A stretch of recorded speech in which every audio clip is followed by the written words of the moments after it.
Morning everyone. Sunday the 12th of May. Today I'm going to be making a video that I've been trying to make for a number of weeks now, but due to circumstances both set, me and this family, we haven't had a chance.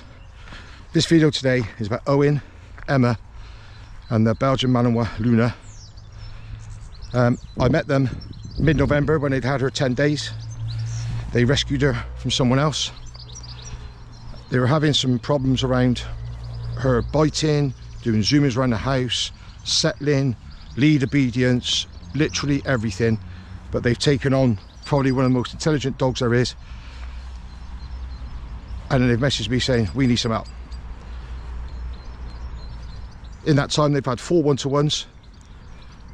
This video today is about lots of things, and I'll leave it at that for now, but I'll come back to you in a bit and I'll explain why we've made the video and the challenges they faced.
It's nice he sticks tight to you, that's what we're after.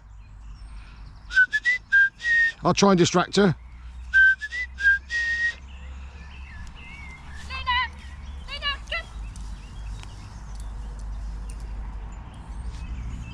Nice. See how keeping that hand low with that treat stops her jumping? Yeah.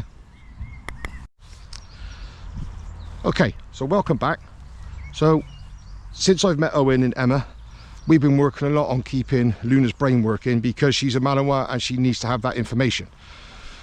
Part of that is, this way means she has to stay within the circle, the invisible circle that Emma will create by being on a long line. And then obviously recall is non-negotiable, not because I believe this dog has any nastiness in her, but people's perception of this dog, they will think she's nasty, but she actually isn't. She's as soft as anything. So this is what we've been doing, and this is what they have been doing. When I say relentlessly, I am talking 3, 4, 5 times a day, 7 days a week. Watch and enjoy. Okay, let's do some this ways and a recall. And I'll stand here as just a little bit of a distraction.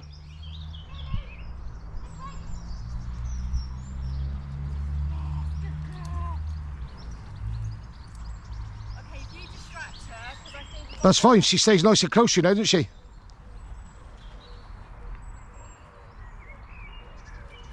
She's already following you, look at that. That's good. So start walking this way.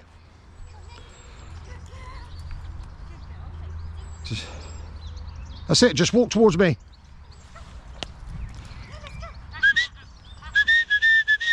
Now stand still, Em. Call your dog back. Really nice. Good. And another little trick for anyone who watches this video, if you notice, Emma keeps her hand nice and low with a treat. That stops Luna jumping up because the smell, she picks it up straight away. That's it. So let's do a couple more this way and a record down that hill. So she's at the bottom and I'm at the top, you mean? Whichever. So that's it. So if she starts to walk away from you now, you could turn and walk backwards and do her this way, can't you? Like now. Luna, this way. Good. Nice. Yeah. See how instant that is? Yeah.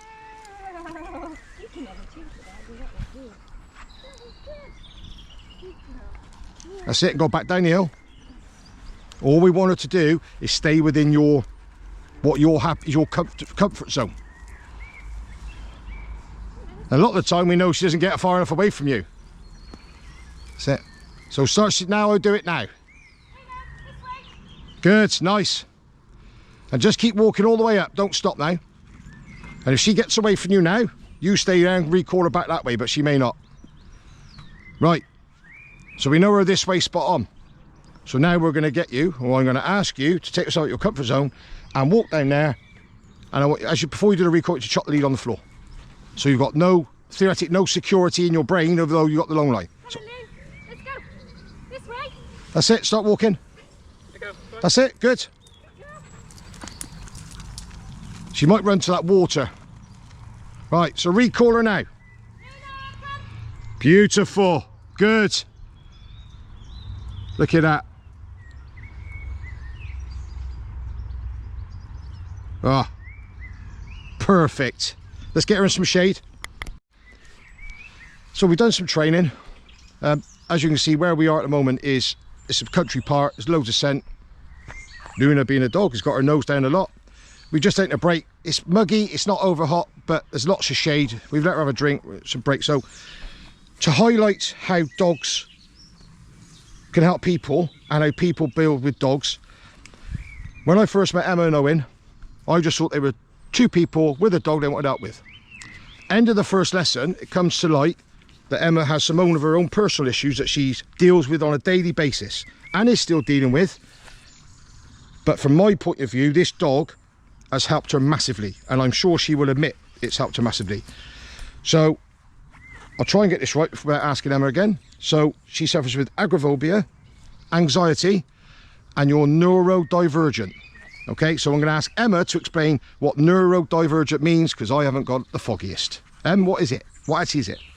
So being, I guess the simple way of being, I guess the easiest way to describe what being like neurodivergent is our brains just work differently. Okay. So if you say that you're neurodivergent, you would fall under things like ADHD, autism, okay. Is it ADD? Sorry, forgive me if dyslexic. There's a few others that I can't. So it's one word that covers numerous various ailments, yeah, and you could have one of them or all of them. Yes, you okay. can. Yeah, and can be for you, that means when you go out, even before Luna, obviously your agoraphobia is your biggest challenge to start with, and once you're out, what does that mean to you? That neurodivergent, does that mean you're a bit more wary of open spaces, closed spaces, or just like noise or busy? So yeah, so for me, obviously being agoraphobic and having the neurodivergent part, that's where I think for me it's extra challenging, because not only am I dealing with the agoraphobia, where it's being in open spaces, I also don't like being in closed spaces either. Right. So crowds affect me, noise affects me, and then obviously the anxiety on top of that as well. And then on top of that, this miserable dog trainer's rocked up and told you that you've now got to get your dog out 4 to 5 times a day, 7 days a week, without knowing your ailments. Apologies, some technical issues. We're back now. So obviously I've rocked up, giving Emma and Owen some home truths about what they need to do to put things right with this dog that was causing them some problems. It was early days, but they identified it nice and early. End of that first session, Emma then tells me I also suffer with this and this. I'm saying let's get outside, but not knowing that she's agoraphobic, which to her is massive. Then I go, You got to go out 5 times a day, 15 minutes, and you've got to basically make this dog think constantly. We are now nearly 6 months down the line. Yeah. And already you can see when they're out training how much difference there is, because they had nothing. They started with nothing, but now look. And I have to reiterate to everyone, this hasn't come from them flicking a switch on this dog and it happening. This has come from 5 sessions a day, 7 days a week, in this beautiful winter we've had where it's torrential rain. Get this dog out, because the biggest change I see so far, and we're going to do some more training with her in a minute, is not this dog, it's Emma. She's relaxed, she's calm, she's confident, even though inside, I hate to say the same, but she's probably shaking like a shitting dog. She doesn't portray that, and this dog doesn't pick up on it. And that's the biggest thing for me. So the idea of this video long term is for other people who Emma has got loads of contacts with in organisations. We're going to let them watch this video. People who suffer with agoraphobia, suffer with anxiety, anything at all, because I think even if they don't own a dog, there's enough people with dogs who would let you go out for a walk with a dog to help them. Yeah. And that long term is our main goal here. Then it comes to light. Only a month ago, Owen drops the bombshell to me that he has a prosthetic leg. I never knew, and I never had any idea, because to be fair to him, he walked so well on it, I just didn't know. So I'm telling him to go out 4 or 5 times a day and train this dog as well. But to be fair, again, he steps up to the plate and he does it. The biggest change overall is this bond. You see it, like, if you just walk off me, Em. Just start to walk now. Come on, let's go. And she's up and away. Emma's full of confidence. This is a country park. There's an entrance there, entrance over there, entrance up there, pathway there, 2 inches there. And this is somebody who has never really wanted to leave the house and suffers with being either in open space or closed spaces. But now look, the dog gives her something else to think about. Emma gets focus, Luna gets focus. To me, it's just a success story, complete success story. We're a long way from done, but we're a lot further down the old yellow brick road we were when we first met. So anyone, because I made a video about this the other week, anyone that ever says to me, we haven't had time to train, or we've been too busy, I'm sorry, that is just a feeble excuse. Because I have a number of clients with various issues. People who have carers, they still go out and train. People with mental health problems, various mental health problems, and it's a massive, I'm not going to get into it because it's a massive net of issues that I have no understanding of. But if these people can face their own challenge and get out with a dog, then I'm sure anyone who doesn't have any of these problems, who's just looking for excuses, can get out and train their dog. So we're going to let Luna have some more water, because as you can see, her brain's hurting. And then we're going to get her back down there, and we're going to do a lot more off-lead stuff, a little bit of heel work, and see where we're at then. We'll be back in a second. Okay, so now we're back. She had another rest because it's a lovely day now, but it's going to rain later. So just something that we do quite often. It's called a non-verbal training. So all I've asked Emma to do is to start walking off up that hill by dropping the lead. She's going to come back down, and she's going to walk that way, and then stop. And if Luna hasn't followed her, she's going to recall. If she has, she's going to praise her, pick Lee back up. But there's been no communication. It's just getting the habit that Luna needs to understand. If she follows Emma, Emma doesn't follow Luna. So when you're ready, Em, set off. Drop your lead. Sit. Sit. As soon as she walks past you, turn and come back this way.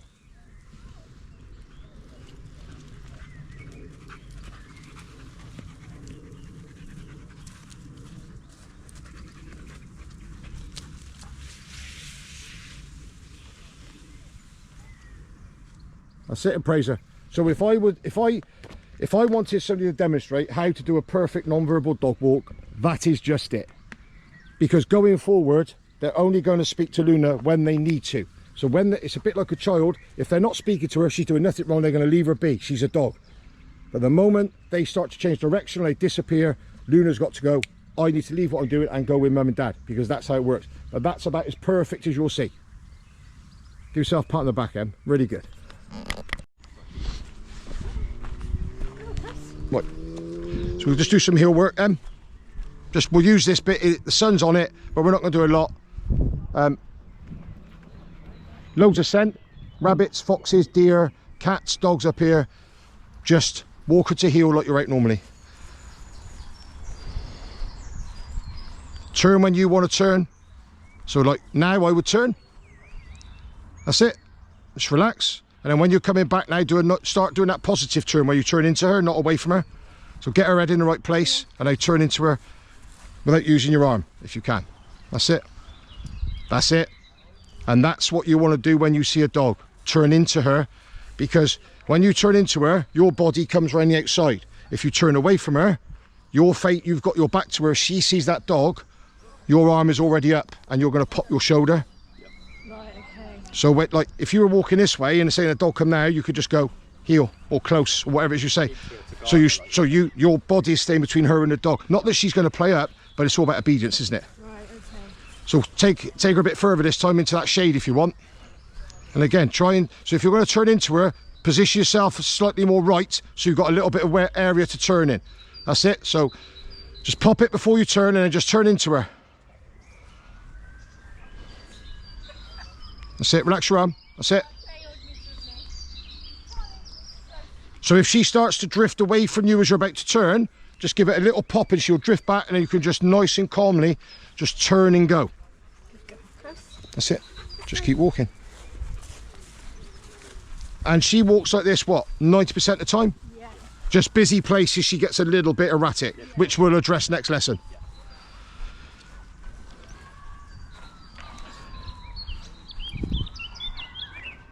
That's it. And when you come back in here, just let her rest for a minute. Yeah, put her in the shade there. She'll sniff in her nose. It's grass, isn't it? Here, Lynn. Lie down. Come here. Come here. There you go. Good Lie girl. down. Lie go. down. So a number of things that Emma and Owen have been working on as well away from me is, anyone that's had a lesson will understand that if you're going to basically switch your dog on and play games or take them out for a walk and hype them up, you've got to be able to switch off. So they've been doing lots of work with Luna around switching her off, like tell her to lie down when they get home. She has to go to a place where they can sit and enjoy it and have a coffee or whatever, and she has to then understand that her training's over, but it's not play as well. It's a safe spot for her to go. The other thing that we haven't got on video, for reasons being that up there, there's because it's a nice day, there's people set up for barbecues, there's lots of young children, so I didn't video it. But a minute ago, Emma had to walk from here with Luna to the car, take the long line off and put the short lead on. Now, any of you might go, well, it's only across there, it is. But to Emma, that's like a 5-mile trek with a 300-pound backpack and a bear on a lead, because it takes her completely out of her comfort zone. There's a man flying a kite. There's 2 kids at their remote control cars, which Luna normally would love to chase. There was kids on a bike. There's a lad throwing a plane. There's kids kicking footballs. And now I can say it because I knew that she had it in her. But Emma walked up there, crossed to the car, nice heel position. Luna didn't deviate, didn't play up. Shortly goes on, comes back, exactly the same. Not a single issue. And that is because, for me, it's quite straightforward. Staying calm is the ideal thing. But for somebody like Emma that suffers with anxiety, neurodivergent conditions, see, I'm getting it. So just to go on that, neurodivergent is the umbrella word, and off that word is things such as anxiety, ADHD, autism, OCD, possibly? I think so, I'm not 100% maybe, okay. sure. So numerous under that umbrella. Lots of different ones. So as you can imagine, the whole idea of this video today, it's not about me, it's about these people here. It's about this dog, giving them something to focus on after losing their other dog, but also them putting the work in to give this dog a decent life. And as you can see, she literally loves every minute of the day with them. So if you're out there and you have anything, anxiety, agoraphobia, and you watch this video, or you know somebody that has it who might want to watch this video and they're really interested, at least even coming out for a walk with somebody with a dog, drop me a message on this video and I will, they can come out to me to start with. I've got loads of clients with really chilled, balanced dogs who would walk and talk. Don't have to talk about their ailments, don't have to talk about their illness, could talk about the weather, could talk about work, could talk about anything you want. But if it helps people mindset, because for me, mental health is massive. And I've said this on a video only 4 weeks ago. My dog keeps my mental health at 0. If I'm having a bad day, I walk my dog and we talk. He doesn't answer me, but he talks. If I'm having a good day, I walk my dog and I talk. So my mental health is always at a good level because he's my release. And for Emma, I think Luna is the same. But on the other side of the coin, Luna can only feed off Emma. So overall, I think anyone that watches this will go, wow. Absolutely. What would you say, Em? Yeah. Would you say wow? Yeah. Owen? Yeah, absolutely. I would. Yeah, I'm very considering when Luna came to us, we were a third home as well. Yeah. And she was really. And that's probably because of the breed. Yeah. And their levels of energy. Yeah. And I'd say my agoraphobia at that point, after losing our last dog, 3 months before. Yeah, a couple of months before. My mental health was definitely at a bit more of an all-time low. So I feel like I've helped her, she's helped me, Owen. Absolutely. I think as I said to you from day one, this has to be a team effort. And I think right now, this team's top of the pile. For, you know, I've got loads of clients in different areas with different dogs with different problems, and everyone's doing their bit. The big thing for me here is that you don't get this from sitting at home. You've got to get out, and sometimes you've got to face your fears. And it's hard if you've got a real bad condition, but you've got support that Owen can come with you. So even if it goes wrong, he can take the lead, but it helps you to face your... You'll never cure your illnesses. No. She'll never cure you completely, but you're probably right now, if I would say, I'd say 50% better. You might say it's 50, you might say it's 20, you might say it's 90. But this is better than any medication a doctor can offer you, I believe. But she is fantastic. I put my shoes on every day and go out for a walk, and that's what matters. Yeah. She's brilliant. Yeah. Right, we'll let her go and have a chill. She's really good.